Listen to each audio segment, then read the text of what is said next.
You cannot both hate and understand someone at the same time. Like if you truly understand someone, then you can't hate them because you understand why. Like a lot of times the hate is from the unknown and not like, because you hate, because I mean, you almost say, you're like, how could, like, it's literally a statement of not understanding. Like, how could you, if you understood, then you would know how. And I think the more times you get that loop going, the more you can separate how you feel and what is required. And the more times you do what is required to get what you want, the more times you get what you want.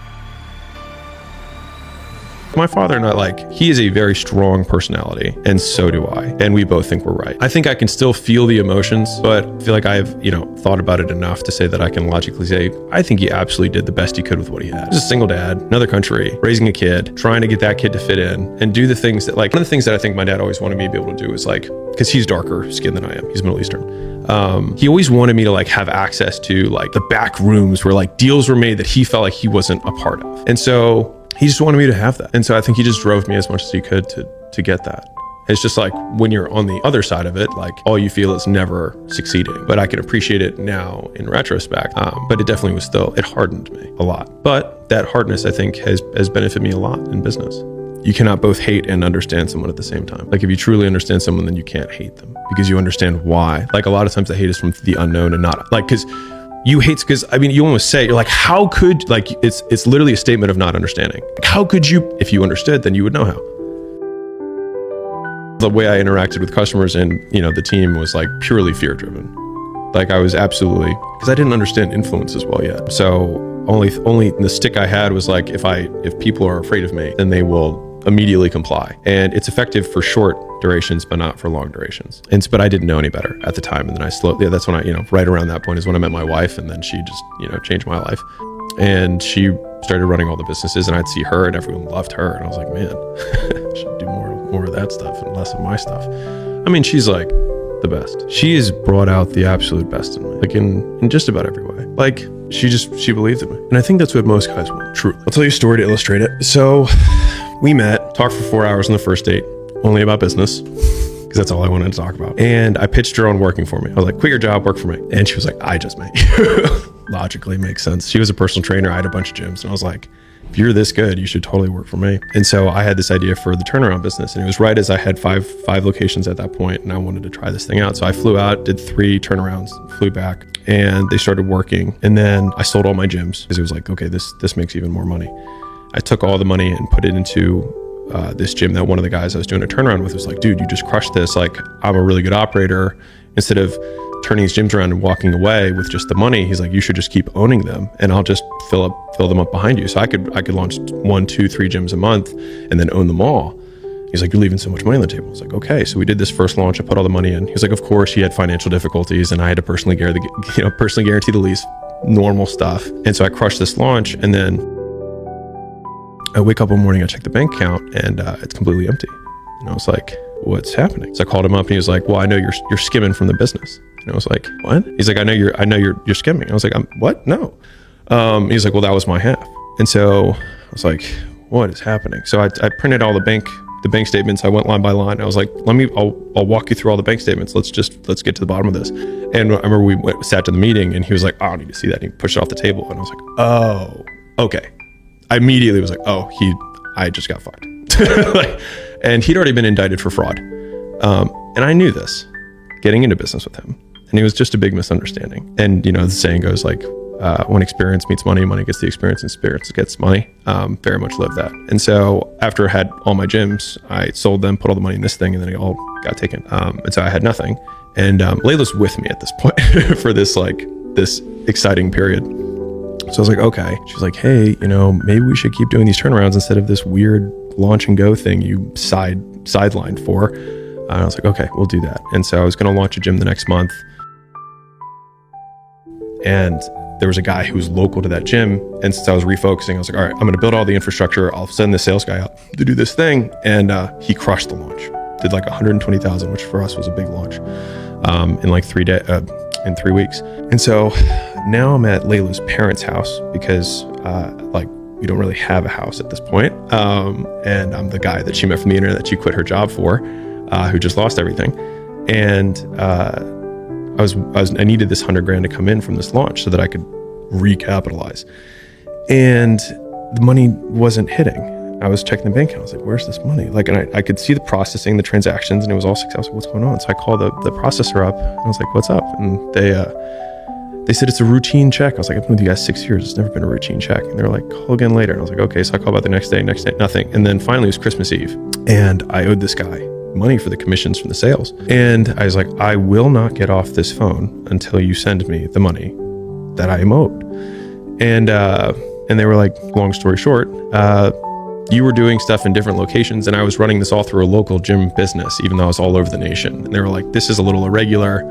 We're just going to hold on to this for 6 months. Right. Now I owe the guy $22,000 in commissions. I, in total now, had $23,000. So I wired him the money and I had $1,000 left. And it was December of 2016. And I was like, I screenshot it because I still have the screenshot on my bank account. So I went from like 6 gyms, turnaround business, all this stuff to $1,000. And I was like, this sucks. And Layla had just got 6 of her friends to quit their job to come do this turnaround business with me. And they were starting 2 days later from the 24th. So the 26th of December, because I planned on getting this 100 grand in and then being able to launch 6 gyms because it took about, whatever. It was $3,300 a day in cost to have 6 guys out there in the field selling $3,300 a day that I did not have. And so I still had a credit card that had a $100,000 limit on it. And so I'm at her parents' house, like in an extra bedroom, having lost everything. And my one Hail Mary play of this launch, the money did not come through. And I was like, I think you should leave me. I think I am a sinking ship right now. And I would respect you. Like, we're cool if you want to walk away. We're good. Like, I won't think less of you. Like, I would walk away from you right now because this has a very high likelihood of not going right. And she pulled my chin towards her and she was like, I would sleep with you under a bridge if it came to that. And it's hard to comprehend, but like, I had nothing. Like for her to have that kind of belief was very, it was deep for me. So it was like, fuck it, let's go. You know what I mean? And so then we launched the gyms doing $3,300 a day. And mind you, I had no way to process money still. So I'm collecting 60 to 80 contracts a day that I can't process. And so we're getting calls from customers like, hey, why haven't you run my card? Why haven't you run my card? I'm calling all these processors to be like, hey, can you please? And as soon as you get shut down from a processor, it's like a black mark. It's like going bankrupt for credit cards. They're like, oh no, something's weird. They just won't. They have other people they can process the money for. Finally, I get like a high risk processor that does like porn and casinos and stuff to like give me. And they were like, yeah, so it's going to be like 8% processing and we're going to hold 10% as like safeguard. And I was like, Jesus, okay, yes.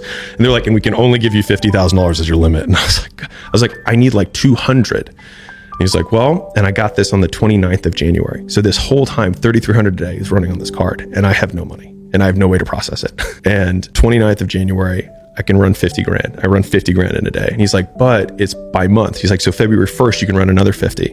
So February 1st, I run another 50. That 100 covers my cost from the month before. And then I get 2 more processors for 50. Boom, boom, run those. And then like I got a 3rd one or 4th one, like 2 weeks later. And I was able to like start moving things around. And at the end of February, we'd made like a $30,000 profit. And I was like, okay, I think we might be out of this. The next month we did a little bit more and I was like, okay, I think this is working. And then all of a sudden Layla taps me on the shoulder one morning and she like turns her laptop towards me and it's our bank account and it has all these negative transactions, like hundreds of them. And I was like, what's going on? She's like, well, all these clients are calling me saying that the gym that we did this launch at a month and a half ago, the guy got in his chair and was like, hey, there's too many of you here. Like, just go home, just refund, because I was the one who held the money. They had to do the delivery. That was the model. It was like, I would fill a gym up, I would sell, I'd keep the money, and then they deliver on the services. And after that, they could keep the customers. That was kind of like the setup. Yeah, people don't know how to manage their emotions. I think the more, at least for me, the more I've tried to create space between how I feel and what I do, the more consistent my outcomes have been. So if I need to create content and I'm not feeling it, or I'm feeling tired, or things like that, the more times I give into that excuse or that feeling, then the more superstitious I become about doing it in the future. Whereas a lot of times if I can just start when I am tired or when something is painful and then still execute about the same as before, I look at game tape or I look at video or I look at the content from those sessions, for example, and I see that I remember feeling terrible during the session, but you can't really see anything. And I think the more times you get that loop going, the more you can separate how you feel and what is required. And the more times you do what is required to get what you want, the more times you get what you want.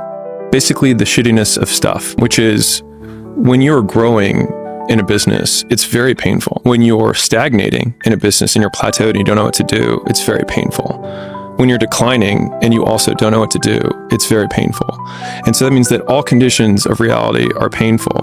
And so if pain is a prerequisite for reality, then it means it's just a signal that we are alive. And so in thinking about that, rather than pain is a problem, it is a signal that I'm breathing, and then becomes irrelevant. Pain is good, pain is bad. I mean, in the gym, to give a gym example, they found that the pain that you experience when you're going to work out, and there's a difference between like massive joint, you're like, oh, I just snapped a muscle, and like just feeling bad. But feeling bad has zero correlation to your performance in the gym. And so I remember reading that for the Olympic, weight teams, they talked about that. And I was like, oh, well, if it has no correlation, then it's almost irrelevant and I can just keep living my life. And so I think the ultimate version of the resilience that you were referencing earlier is, rather than, in the beginning, you're like, I feel bad. And then you think that should weigh on the decision of whether you do the thing that you're supposed to do.